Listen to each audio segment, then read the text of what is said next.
Do you think the Cowboys that was such a pressure-packed week, and the way that they've played the last month or so, that they came in and put that spanking on the Bucs, that this is a house money situation now going into San Francisco, or the fact that they haven't been to the NFC Championship game since you and Troy and Emmett went in your last Super Bowl, that there's still that pressure cooker that we're talking about here, or something has been relieved, do you think, Michael? What do you got?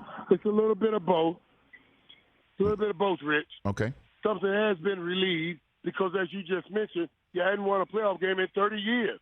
Well, come on, man. Tom Brady had as many playoff wins as you had. Come on, man.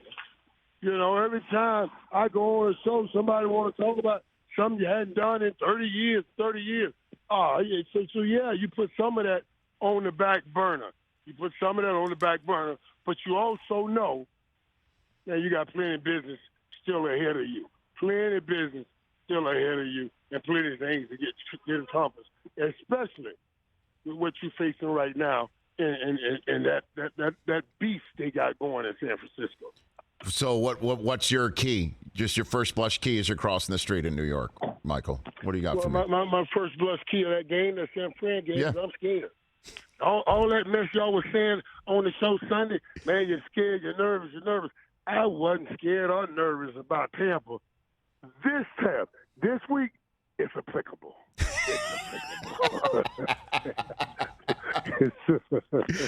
Yeah. So what scares you the most? Is it Debo? Because he could just flip a field and he's so physical, and I know you love physical. Is it McCaffrey? What do you got? Right.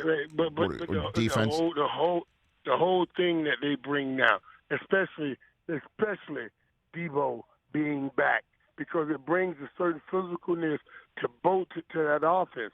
And without Debo and Chris McCaffrey, you still do some winning and everything.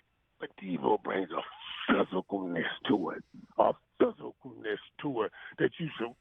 And remember, I got Michael Parsons on my podcast after that San Fran game. Mm-hmm. I'm telling you, he told me he was sore for 2 weeks after that game, and it taught him something. I can't wait to see how he responds to what it taught him last year, now facing this team again. I think as we wrap up here, Michael, you just hit on something that I love about this matchup. It's not only because of what San Francisco did this year and what's going on with Purdy and what's going on with this team all year long, and the same thing, the journey this year.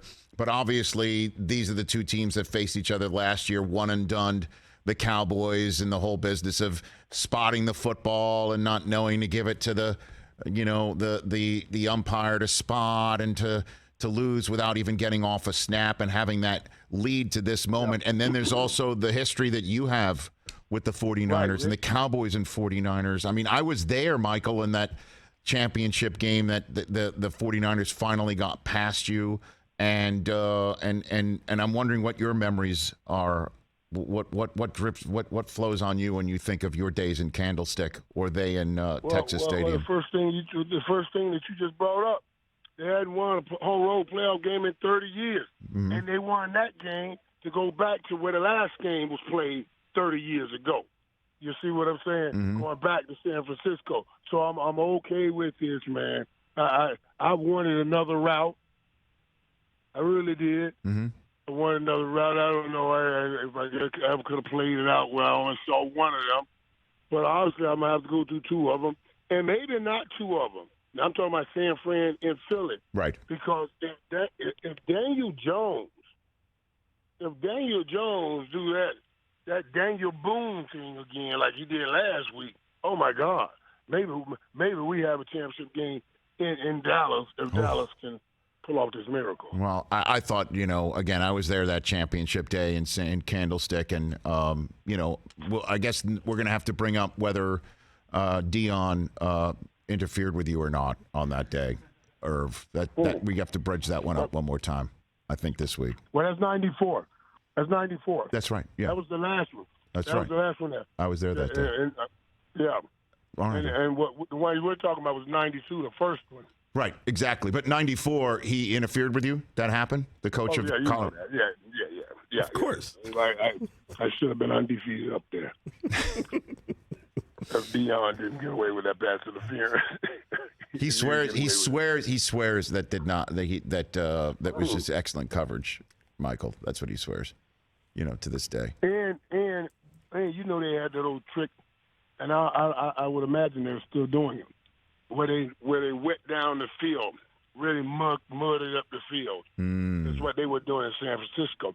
Now you heard that Dallas didn't do well on natural surfaces. Somebody tried to get me to say, "Oh man, did you like playing on the stuff that we call it?" I said, "Man, I'm not saying that. I don't like. I like playing on natural surfaces, but I'm not going to say I like playing on. You know what I mean? That's what I'm talking about."